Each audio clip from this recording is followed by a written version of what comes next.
नागपुर महानगरपालिका आयुक्त डॉक्टर विपिन ईटनकर ने 13 मार्च 2026 को 2025-26, 2026-27 का विस्तृत आर्थिक बजट पेश किया। इस बजट की सविस्तर जानकारी साझा करते हुए स्थायी समिति अध्यक्ष शिवानी दानी ने मीडिया से बातचीत की और बताया कि आयुक्त के बजट के पश्चात उनकी समिति 1 महीने के अंतर्गत बजट पेश करेगी।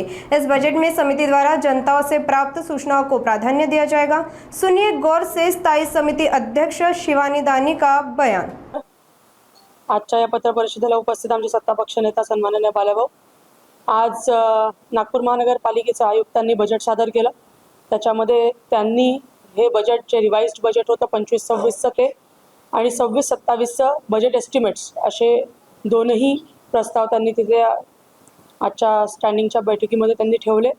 त्यांनी त्यांचं प्रस्तावित बजेट ठेवलं आणि त्याच्यानंतर त्यांचं बजेट ठेवल्यानंतर आता आम्ही सर्वजण त्याच्यावर काम करू आणि जशा सूचना सर्व जनतेकडून येतील, कारण की आम्ही जनतेकडून पण सूचना मागवलेल्या आहेत आणि मग त्याच्यावर काम करून आम्ही पुढचं बजेट आम्ही सादर करू। एक प्रस्ताव आणि हा अजून एक प्रस्ताव अशा दोनवर आजची स्टँडिंगची पहिली बैठक झाली आणि याच्या पुढे जे बजेट आम्ही सादर करणार आहोत, ज्याला साधारण 15 दिवस 1 महिना साधारण लागेल, त्याच्यामध्ये जनतेकडून आलेल्या सूचनांचा स्वीकार करून बाकी सगळ्या गोष्टी करून आम्ही आमचं बजेट आम्ही सादर करू।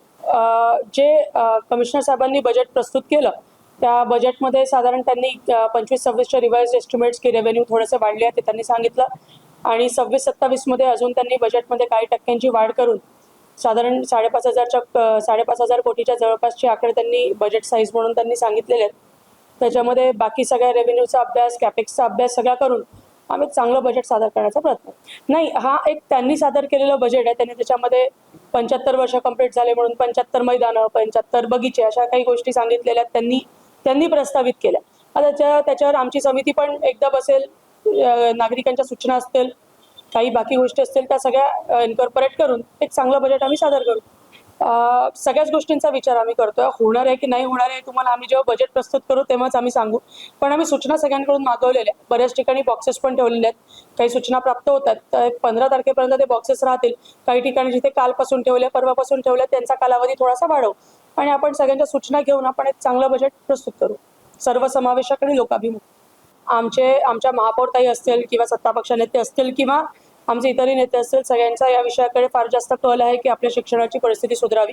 तुम्ही ज्याचा उल्लेख केला की आकांक्षाच्या शाळा चांगल्या चालू आहेत, त्याच्यात यावर्षी काही अतिरिक्तची भर पडेल आणि आपण असं नक्कीच प्रयत्न करतोय की एका आकांक्षा संस्थेवरच न डिपेंडंट राहता अजून काही 4 संस्थांशी मिळून आपण काही चांगलं प्रदर्शन करू शकतो का। आपल्या इथे सत्तापक्ष नेत्यांची पण अशी सूचना होती की आपण ट्रेन द ट्रेनर्सवर पण फोकस करावा, अजून काही शाळेमध्ये चांगल्या पेडगॉजीज वापर करून आपण करू शकतो का। त्यासाठी तुम्ही बघितलं असेल नागपूर महानगरपालिकेच्या पोर्टलवर काही शाळांमध्ये जाऊन आम्ही व्हिजिट पण करून आलो।